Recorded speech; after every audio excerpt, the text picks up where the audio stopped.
Nada Pessoal, com Antero Paes de Barros e Pedro Pinto de Oliveira. Olá, amigos e amigas internautas do pnbonline.com.br. Estamos iniciando mais um programa Nada Pessoal. Hoje eu tenho a honra de ter ao meu lado aqui na bancada a jornalista Safira Campos, uma das mais competentes de Mato Grosso, que vai me ajudar na entrevista com o presidente da Assembleia, o ex-presidente, e que pode ser o futuro presidente, o deputado estadual Eduardo Botelho. O jornalista Pedro Pinto de Oliveira, que sempre faz comigo este programa, está em viagem para Portugal e para os Estados Unidos. Em Portugal, ele está fazendo uma palestra para debater o audiovisual científico, que foi uma ideia dele e do professor Dielso Moreira e que está provocando um debate internacional sobre isso. Mas o jornalista Pedro Pinto vai participar conosco da entrevista, mandando perguntas gravadas. O deputado Eduardo Botelho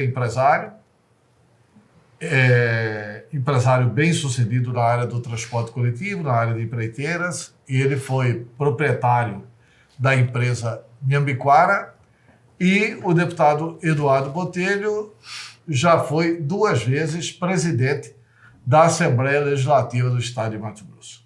Deputado, é um prazer recebê-lo no programa Nada Pessoal. E eu começo este nosso bate-papo com uma indagação. Essa Assembleia do Atraso que votou contra a criação do Conselho LGBTQIA+, e qual foi a sua posição nessa votação? Pois bem, Antero, cumprimentar você, cumprimentar a jornalista Safira, a todos que estão nos assistindo. Gostei do nome, bem sugestivo, Nada Pessoal, bacana. Antero, essa votação lá do LGBTQI, ela foi uma votação assim, eu diria para você, não teve uma discussão, o governo não entrou para dentro com o objetivo de mostrar para os deputados realmente o que ele queria fazer. Então ficou assim meio, muita dúvida. Ficou se o governo poderia criar estrutura para paradas, para alguma coisa assim. E houve um lobby muito forte, dos pastores e da Igreja Católica dentro da Assembleia Legislativa. Tem que se dizer a verdade, eu não estou... Você sabe que você tem uma coisa que eu não consigo mentir, principalmente diante da imprensa. Não sei porquê, quando eu estou na imprensa esquece, eu falo a verdade. Foi isso que ocorreu. E esse lobby favoreceu a derrubada do projeto. E o governo colocou lá e jogou simplesmente, não fez nenhuma reunião com os deputados, não fez nenhuma ação para explicar, para negociar, sempre colocou lá, não, vocês fazem o que vocês quiserem e pronto, ficou isso. Então, como houve esse lobby muito grande, o projeto não foi aprovado. Eu votei com a maioria dos deputados para não prosperar. O senhor votou contra, apesar de Mato Grosso ser um dos estados com o maior número de crimes contra a população LGBTQIA+. O senhor não acredita que o Conselho seria uma possibilidade de dar visibilidade a essa Eu pauta? acho que o Conselho pode ser importante, o governo pode criar esse Conselho, inclusive através de decreto. O governo não precisava ter mandado essa lei do jeito que ele mandou agora. Então, ele pode criar e fazer ações de segurança, ações importantes que não tem feito para esse setor. Então, eu acho que o Conselho em si não vai resolver nada. Precisa ter vontade de fazer, vontade de combater. Leis tem de sobra, estrutura tem de sobra. Conselho vai resolver o que mais? O Conselho, deputado, é para definir políticas públicas a serem aplicadas em favor do LGBTQIA+. O que política, por exemplo, Antero? Me explica uma que não está sendo feita, que não já tem lei, não já tem... Fala uma. Já que você chamou para o debate, fale uma que o Conselho poderia fazer. A definição de política. Mas que definição, gente? A definição já está definida em leis. É crime a homofobia, é crime você fazer qualquer, vamos dizer assim... Como é que diz? Não é homofobia, qualquer... Como faz nas escolas? bullying, qualquer bullying com pessoas desse tipo. Então tudo é crime. Então não precisa, né? O conselho não vai mudar praticamente nada isso.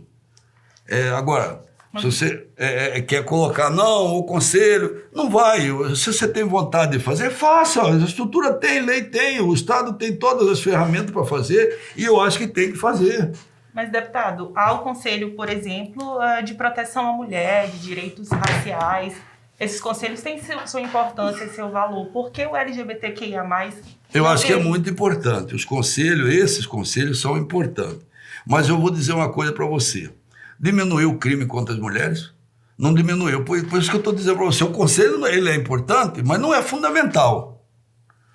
É fundamental para o combate à homofobia, para o combate com crimes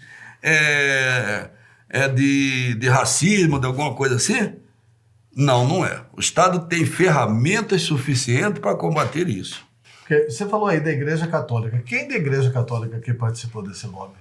Não, eu não vou eu não saberia dimensionar. Porque deputados evangélicos tem lá, né? O Sebastião Rezende diz que liderou lá o movimento. O Sebastião Rezende liderou fortemente, o deputado Tiago Silva fortemente, mas houve assim, uma articulação dentro, porque quando eu fui checar, eu sempre tenho a tendência de acompanhar a maioria dentro da Assembleia. Eu já vi que não tinha voto para aprovar. E o governo não estava fazendo nenhuma ação para aprovar. Nenhuma. Então eu falei, vocês vão fazer alguma ação, chamar os deputados para discutir? Não. Cada um vota como quiser. Então eu entendi que ele jogou um projeto e deixou lá a revelia para os deputados. E um ano eleitoral, um ano que essa discussão, vamos ser honestos e sinceros, é uma discussão desgastante para o deputado. Não é para o governo, mas para o deputado porque o deputado ele tem um voto proporcional e cada um voto influencia muito. Então, tudo isso influencia o Antero. Então, assim, eu acho que o momento e a forma como o governo colocou favoreceu a derrubada do projeto. Até porque, assim, recentemente nós tivemos a vinda do Papa ao Brasil. Desse Papa aí, né, o Papa Francisco. Sim. Que foi entrevistado pelo jornalista da Globo News. E ele, dentro do avião, dando a entrevista para o jornalista da Globo News, ele falou em favor, assim, do acolhimento, do respeito aos homossexuais, do respeito a tudo e tal, e falando assim, e essa é a mensagem cristã, né? Eu duvido que tenha um evangélico, que consiga provar que também é cristão, que consiga provar em qual momento da história que Jesus Cristo discriminou alguém. Ao contrário, ele perdoou a mulher adúltera, né? Ele foi lá e falou, olha... quem nunca pecou, que atire a primeira pedra. Todo mundo foi embora. Ele falou, ninguém te condena, nem eu te condeno. Vai, não peques mais. Ele sempre conviveu. E o grande mandamento cristão, que esses que se dizem pastores e evangélicos aí, amai-vos uns aos outros. Aí, amai-vos uns aos outros, vírgula, menos os que têm uma preferência... Não. Eu acho assim, se seguir o Cristo, né? Porque o próprio Cristo falava, eu não vim para os puros, eu vim para as pessoas que realmente precisam e têm pecados e precisam de mim. Então, essa aí não condiz com a realidade cristã, viu, Antero? Eu acho que não é essa descriminalização e essa força assim, de ser contra, eu acho que não é o caminho melhor. E não é isso que foi feito. Eu acho o seguinte, foi colocado num momento ruim, o governo não fez esforço para discutir e mostrar a importância disso para os deputados e jogou lá dentro. E aí houve esse lobby e a influência foi muito grande, conseguiu a grande maioria. Certo. Então, nós vamos agora a uma pergunta do professor Pedro Pinto de Oliveira, que nos manda a pergunta lá de Portugal. Vamos ouvir. Deputado Eduardo Botelho, os bolsonaristas de Mato Grosso já estão se movimentando para lançar uma candidatura ao governo do estado de um candidato que seja a alma e as ideias do presidente Jair Bolsonaro. O PT, pelo seu lado, também já está se articulando para ter uma candidatura própria. Na sua opinião, como é que o governador Mauro Mendes, se for candidato à reeleição, vai se movimentar? Ele vai correr pelo meio ou nós teremos em Mato Grosso a seguinte condição de mais de um candidato a governador defendendo o nome de um só candidato a presidente. Qual é a sua opinião? Bom, eu tenho uma opinião bem clara a respeito disso. Deve ter, sim, um candidato do PT, é bem claro que vai ter um candidato e vai ser um candidato forte, com certeza, porque o Lula tem se mostrado que vem crescendo nas pesquisas, inclusive. O Lula está muito competitivo. Bem competitivo. Então, evidentemente que eles vão ter um candidato. E o bolsonarismo também quer um candidato que tenha a alma do Bolsonaro, que seja do grupo do Bolsonaro, porque Mauro não é. Vamos ser honestos, não é. Ele pode querer estar com o Bolsonaro, mas ele falar que o Mauro é de corpo e alma Bolsonaro, não é. Pois é, mas não pode ser bom para o Bolsonaro se tiver o Mauro... Agora, pode ser que esteja junto? Pode ser que esteja junto. Lá na frente pode ocorrer uma situação aí de... Quem que se fortaleceu agora, Antero, na minha opinião? O Hélio Fagundes. O Hélio Fagundes estava no jogo, mas estava no jogo meio na reserva, meio entrando no segundo tempo. Agora não, agora eu acho que ele está no jogo. Ele entrou para o jogo e ele passa a ser um candidato altamente competitivo, tanto para o Senado como para o governo, se ele for colocar o nome dele. Então, isso aí nós precisamos ver como que vai ser a conjuntura e como que o senador Hélio Fagundes vai se comportar também. Porque, pelo que eu sei, o Hélio acabou, ele já está indo lá no Mauro dizendo, olha, estou pronto para ficar com você. Então, pode ser que haja lá na frente uma formação aí de um grupo só, de uma conjuntura só, de um grupo só, e esse apoiando o Bolsonaro, evidentemente, né? Porque o Bolsonaro não vai aceitar ficar com um governador que não esteja aliado e fazendo campanha para ele. Eu acho que esse vai ser o caminho, mas são discussões que vai acontecer ao longo do ano que vem, né? Vai depender muito das pesquisas eleitorais. Que avaliação que você faz do governo Bolsonaro e Mato Grosso?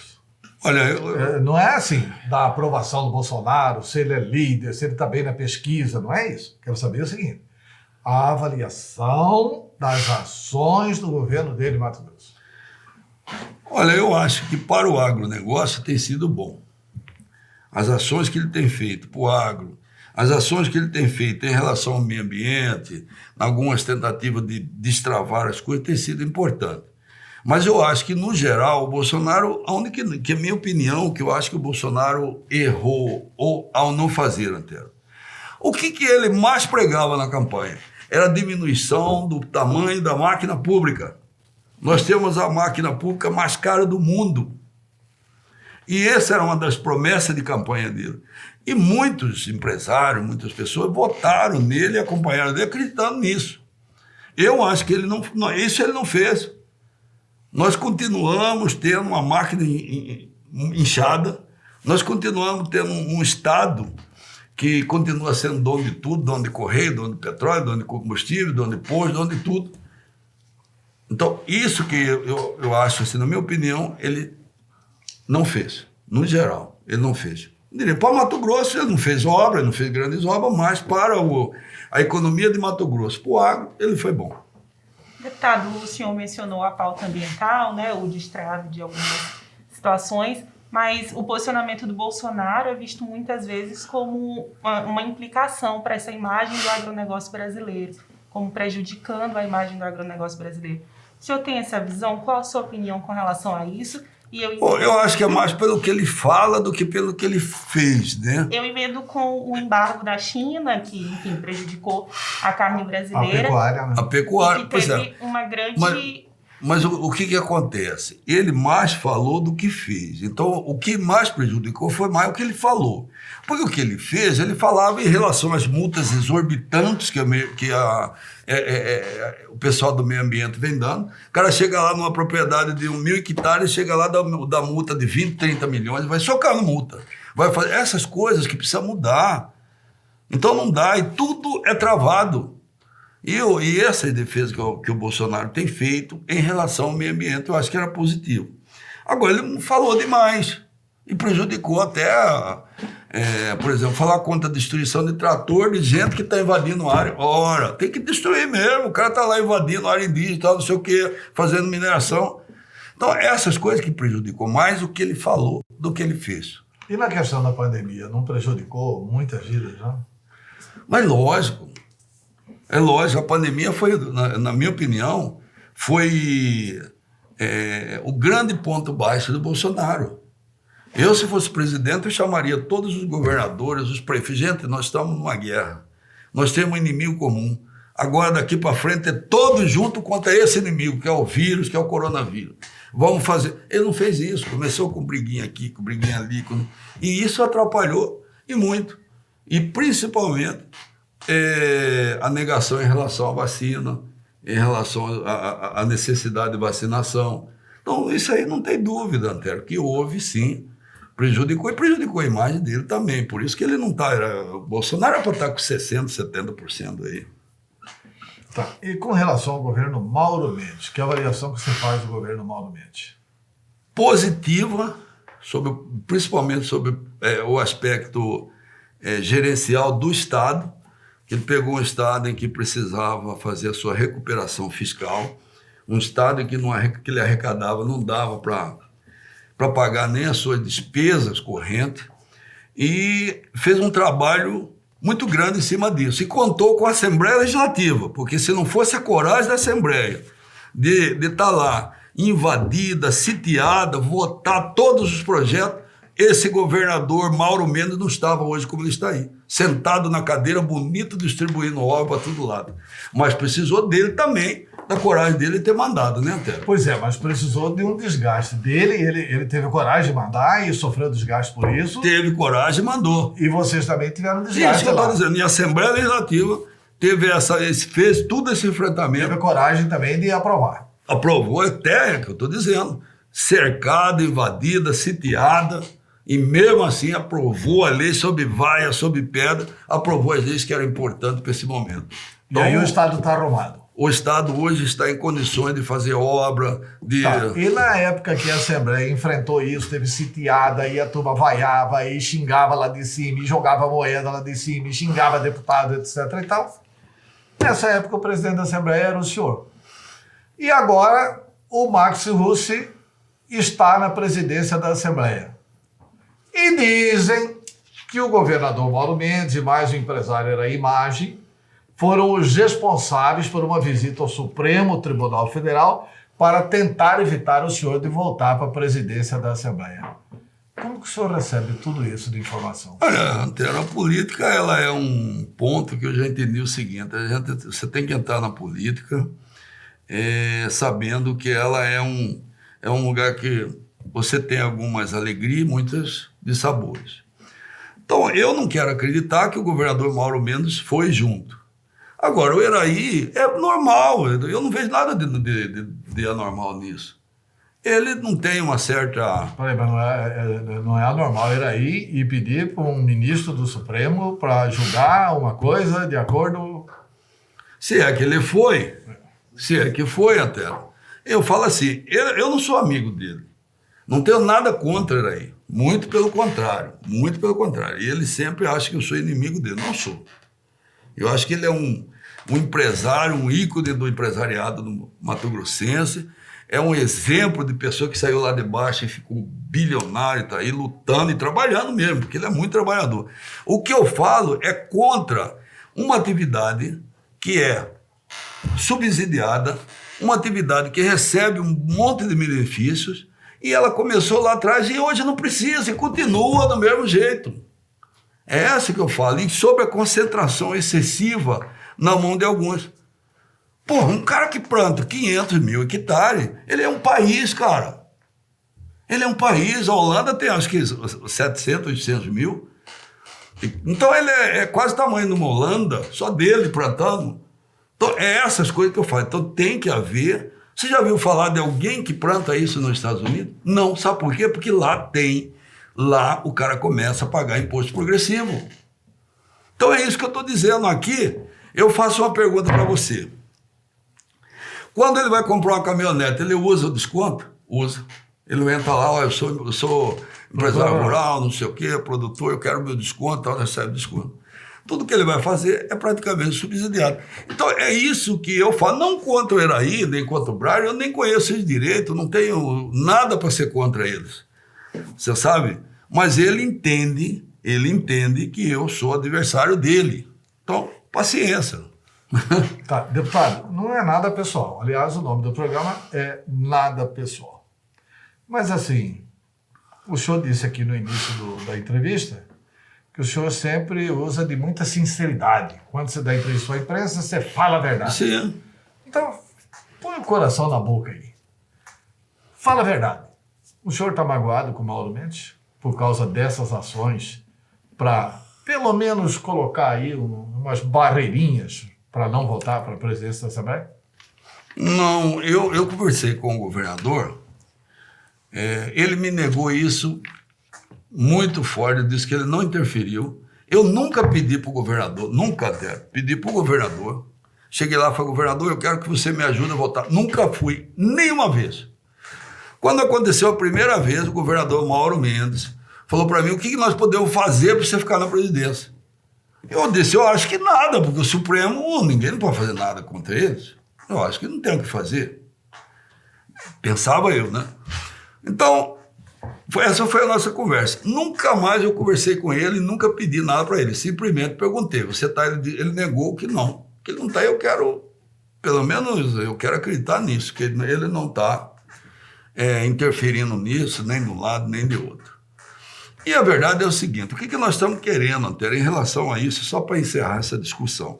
O que eu quero é que o Supremo julgue e defina.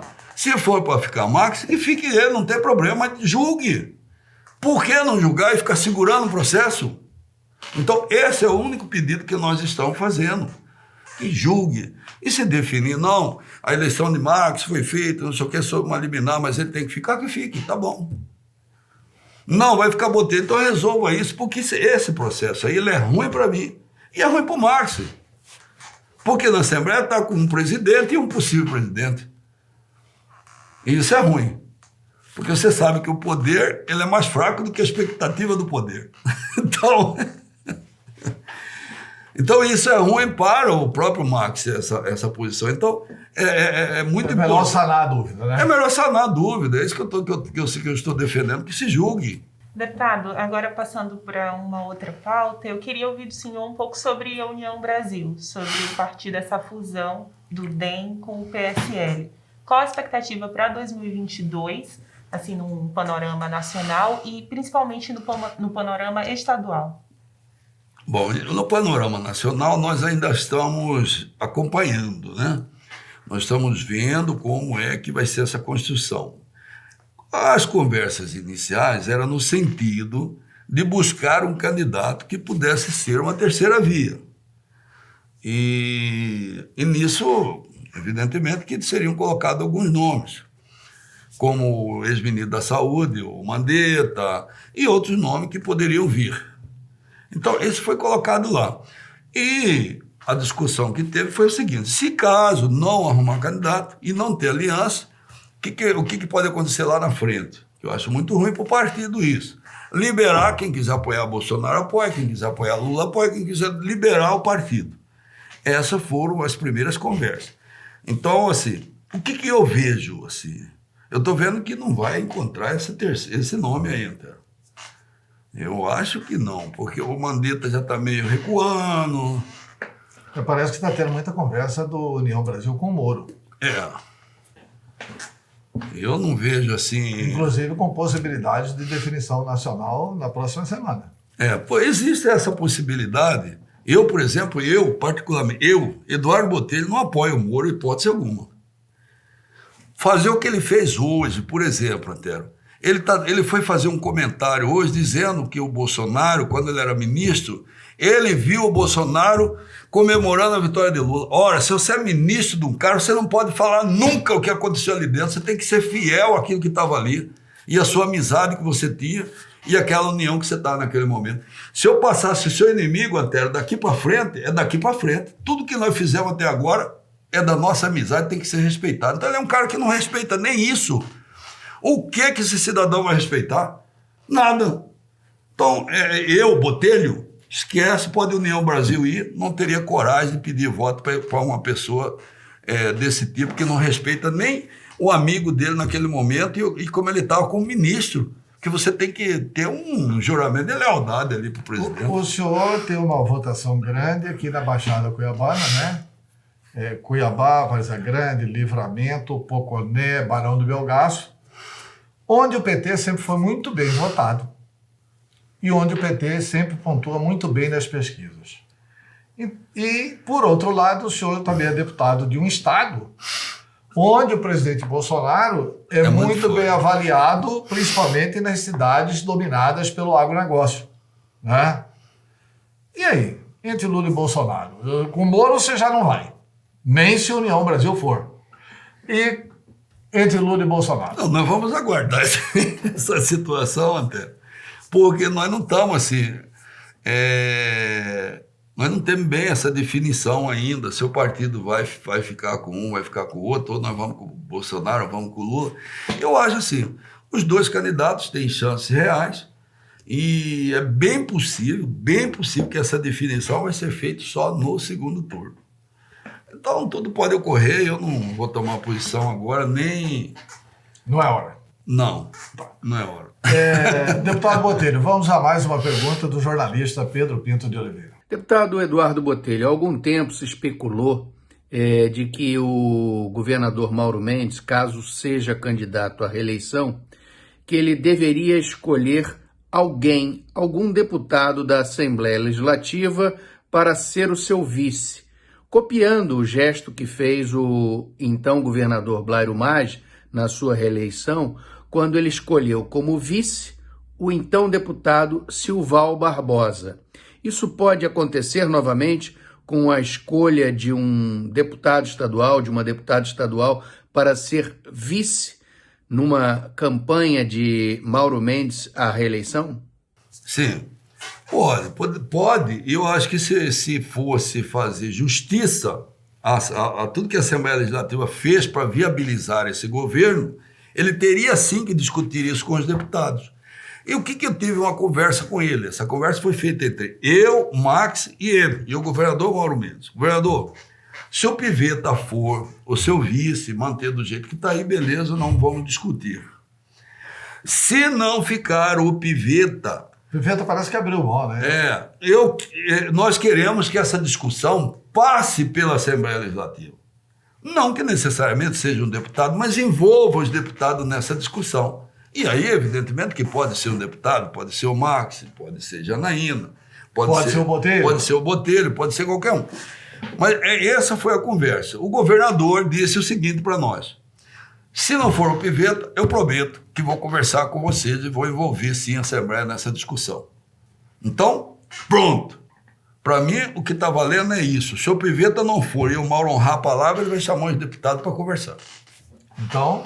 muito provavelmente o vice sairá da Assembleia, né? Não, pode ser que não, mas não, pode ser que sim, mas com a participação, pelo menos, da Assembleia, né? Com a participação da Assembleia. Eu acho que tem bons nomes. A Janaína é um grande nome, o Max também. O Max tem articulação, foi prefeito, também é um nome excelente para ser vice-governador, não vejo por quê. Não.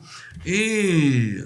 eu tenho mais dificuldades, assim, porque eu sou do mesmo partido, porque eu tenho a mesma base eleitoral que o Mauro, mas também nada pode ser impossível. Mas também ninguém vai deixar de lembrar que foi o senhor na presidência da Assembleia que aguentou a joia lá para viabilizar o governo. Então tem tudo isso. Tá. Deputado, uma coisa que a gente não comentou sobre o PSL e o DEM. O Júlio Campos falou aqui que pode ser pela primeira vez que ele muda de partido. Falou aqui no programa Nada Pessoal, tá, não é? Que pode ser que ele mude de partido. O senhor acha que vai haver um esvaziamento no partido? Porque, assim, se todos os deputados do DEM e todos os deputados do PSL forem para a União Brasil, ficou um chapão, né? Forte. Mas isso já não vai acontecer. Aí né? as pessoas vão correr de lá. Não vai mais acontecer. Por quê? Porque os deputados do PSL já migraram para o PL. Eliseu Nascimento, Catani, o delegado Claudinei, já estão todos migrando, inclusive já assinaram até ficha lá, tal, para filiar. O Eliseu assinou até ficha já. Então, não vai, o União Brasil não vai ficar tão grande assim. Tão grande, tão saturado. E agora, eu acho que tem que ser um partido fortalecido, é o partido do governador, é o partido do senador Jaime Campos. Então, eles têm a obrigação de fortalecer esse partido e montar uma chapa forte para deputado estadual e para deputado federal. Eu penso assim, que o governador, a primeira coisa que ele tem que cuidar é da casa dele. A casa dele é esse partido, então que cuide dessa casa, que faça essa casa bonita e grande. Deputado, mas assim, a fusão tem uma grande resistência, né? Nacionalmente e estadualmente. O Júlio Campos mesmo chegou a chamar, nos últimos dias, a fusão de uma pilhéria, né? Então, tem essa resistência. Como o senhor avalia isso? Olha, toda mudança tem resistência, né? Tudo que você vai mudar, qualquer coisa tem algumas resistências. Isso é normal, isso é natural. Agora, eu acho que para o projeto nosso, que é de reeleger o governador Mauro Mendes, que é de elegermos uma bancada forte, foi bom. Por quê? Porque nós passamos a ter um partido maior. Nós passamos a ter um partido que tem um fundo partidário maior, que tem um tempo de televisão bem maior. Então, sobre todos esses aspectos, porque o que acontece, Antero? O DEM é um partido que tem história, é um partido que vinha, mas é um partido que ficou meio parado, ficou meio enfraquecido.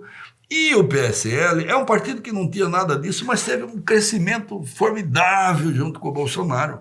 Com o Bolsonaro saindo e eles ficando órfãos, o que está sendo importante? Unir o tamanho que o PSL tem com a experiência, com a história do Democrata para formar um grande partido e fazer um projeto até de poder aí a nível nacional.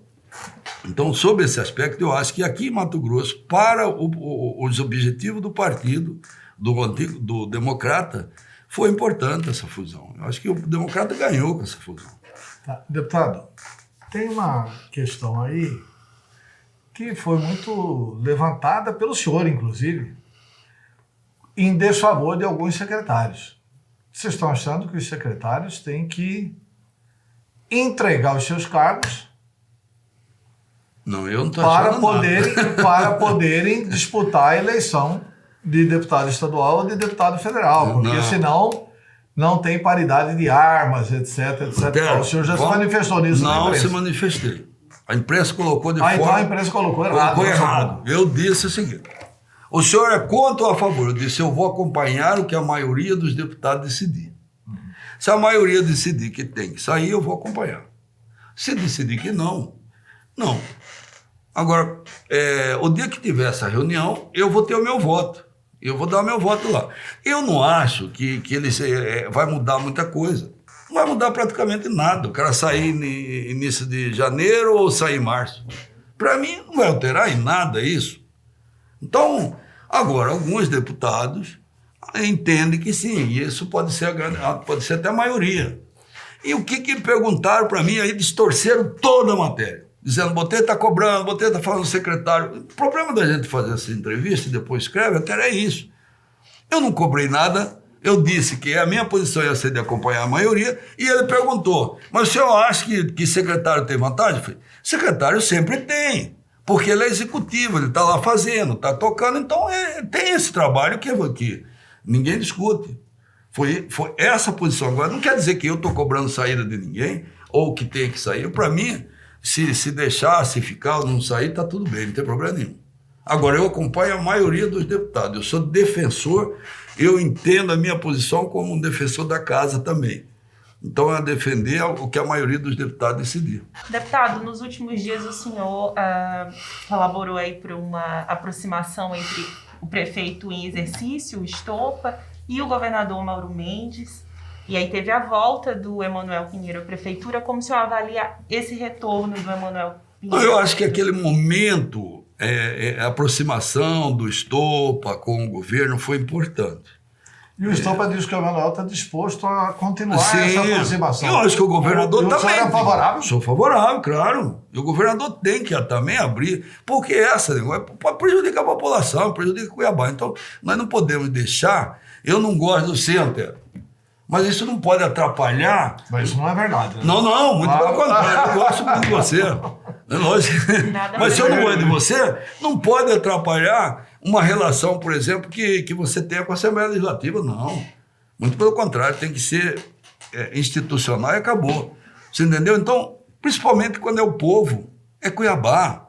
Então, essa aproximação do Estopa foi importante, porque ele abriu um caminho, abriu um horizonte, e nesse aspecto o Estopa foi muito firme com o governador Mauro Mendes e fiel ao Manel. Porque eu estava junto, o Estopa disse: governador, primeiro eu quero saber uma coisa. Se nós fizermos um convênio, começarmos algo aqui, o Manel voltar, o senhor vai parar? Porque se o senhor for parar, não vamos nem começar. E o governador disse: não. O que eu posso garantir para o senhor? Eu vou tocar as obras na minha secretaria, o senhor confia em mim, fui seu secretário, então nós podemos fazer tudo bem. Agora, se o senhor falar: não, ele voltou, parou tudo, então eu acho que não tem sentido essa conversa. E o Estopa falou, o governador disse: não, senhor, porque nós começar aqui, nós vamos até o fim. Não tem problema se ele voltar ou não, vamos continuar. Essa foi a conversa que teve lá. Eu sou testemunha disso. Ou seja, Cuiabá não vai perder. Não vai. E o senhor vai cobrar para não perder. Vou cobrar. Então, quer dizer, houve esse posicionamento do governador dizendo que não, que vai continuar. Desde que haja seriedade, haja não sei o que tem, eu vou continuar. Então, beleza. Então, vou trazer as demandas, governador, vamos abrir as portas, vamos fazer, pronto. Foi essa conversa. Então, eu acho que nesse aspecto foi muito importante e eu acredito que vai ser bom para a cidade. Durante alguns meses neste ano, teve comentários sobre a possibilidade do deputado Eduardo Botelho ir para o Tribunal de Contas do Estado de Mato Grosso. A entrevista inteirinha aqui o senhor falou como candidato à reeleição. O senhor admite ir para o TSE ou o senhor é candidato à reeleição? Não, eu sou candidato à reeleição. Inclusive, teve alguns aí que publicaram, que teve uma reunião que está definido que ele tinha fonte segura, que dia 1º de janeiro já estaria no TCE. Eu gostaria que esses que publicou, agora em janeiro, ele mostre por que ele garantiu isso. Agora mostra onde que estava a fonte dele, tão segura assim, que eu tive reunião, que eu defini, que já estava fechado, que meu irmão Rômulo acertou tudo. Então agora ele mostra onde que estava essa fonte dele. Porque nunca existiu conversa nenhuma minha sobre ir para o tribunal. Eu garanto para você, nunca tive com o Valdir Teixeira para conversar com ele ou com qualquer outro conselheiro sobre, sai para mim. Nunca teve, Antero. Então, o dia que, se porventura aparecer vaga ou tiver qualquer coisa, eu sou o primeiro a dizer, não precisa achar assim que eu vou ficar escondendo, não. Eu vou para... Não, eu assumo tudo, por que eu não assumiria ir para o tribunal? Então, não tem essa discussão. Deputado Botelho, normalmente quem encerra as entrevistas aqui é o jornalista Pedro Pinto de Oliveira. Como ele está fora, eu tenho autorização dele para imitá-lo. Então eu vou encerrar com a pergunta que ele sempre faz. O que o senhor achou de dar entrevista aqui no programa Nada Pessoal? Não, eu achei legal, embora assim, teve algum momento que eu fiquei meio enrolado, né? Mas faz parte do negócio. Algumas situações que deixam a gente assim, que é difícil de explicar mesmo, né? Por exemplo, essa questão do LGBTQI é uma situação difícil de explicar, é um negócio complicado, é um negócio polêmico, mas mesmo assim eu respondi para você. Respondi, falei toda a minha opinião e deixando bem claro. Mas eu acho assim, como é nada pessoal, foi muito bacana, muito legal. Parabéns pela condução. A Antero é o craque sempre, né? É isso. E agora com a jornalista maravilhosa aqui do seu lado, tá tudo de bom. Muito obrigado ao deputado Botelho, muito obrigado ao jornalista Safira, obrigado ao professor Pedro Pinto. Na próxima semana voltamos com mais um programa Nada Pessoal. Até lá. Nada Pessoal.